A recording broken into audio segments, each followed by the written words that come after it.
It all started the day I had solar panels delivered to my driveway. The installation crew lined up their equipment, ready to bring clean energy to my home. That's when Karen, my neighbor from across the street, appeared with her usual scowl. She immediately complained to the HOA, arguing that my solar panels would ruin the neighborhood's aesthetic. Within hours, I received a notice demanding I stop installation. But I refused to back down. The panels went up anyway, sleek and modern, gleaming in the sun. And from that moment, Karen made it her mission to fight me. Karen's complaints escalated quickly. She stormed into HOA meetings, insisting my panels lowered property values and blinded her when the sun hit just right. Flyers appeared in mailboxes, warning neighbors about the ugly solar menace. Some homeowners muttered in agreement, but most shrugged it off. Still, the HOA threatened fines, citing vague rules about roof modifications. I held firm, determined to protect my right to energy independence. The panels stayed, silently soaking up the sun. And though Karen glared from her porch daily, her anger was powerless against the quiet hum of clean electricity above my roof. For weeks, Karen waged a one-woman war. She filed noise complaints, claimed my panels attracted pests, and even accused me of violating zoning laws. None of it stuck. But her persistence created tension in the neighborhood. Some avoided me, afraid of being dragged into her crusade. Others quietly supported me, cheering every time I flipped the switch and powered my home with sunlight. Karen's fury grew with every passing day, yet the panels kept shining. Then one fateful morning, dark clouds rolled in. A powerful storm was heading straight for our town, promising to test everything. The storm hit with ferocity. Winds howled, trees snapped, and power lines crashed to the ground. Within minutes, the entire neighborhood plunged into darkness.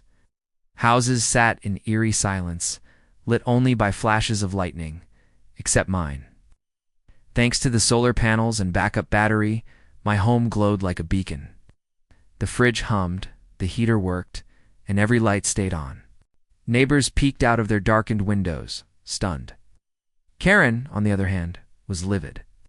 While she sat in cold silence, my home remained warm and bright. And for the first time, her complaints fell silent.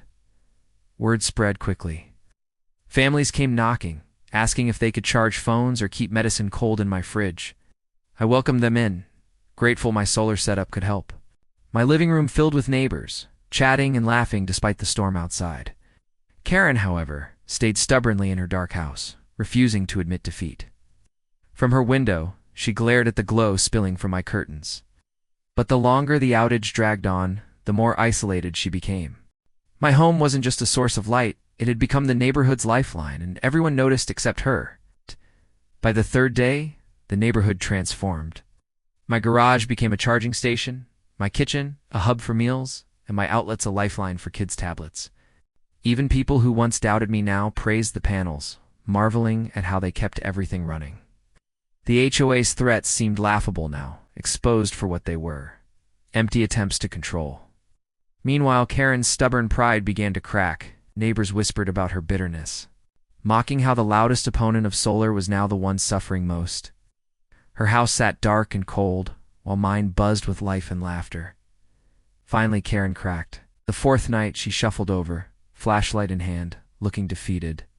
She wanted power. She wanted warmth. She wanted the very thing she fought so hard to stop. Neighbors watched from their porches, some amused, others shaking their heads.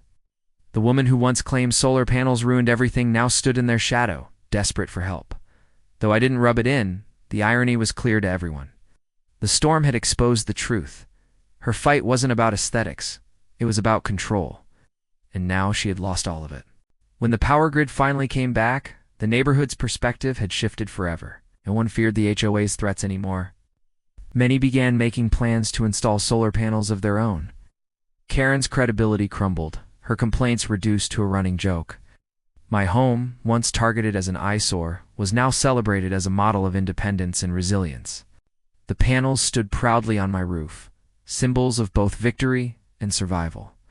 Karen had tried to block progress, but in the end, the storm showed everyone the truth. She lost power literally and figuratively, and I never looked back.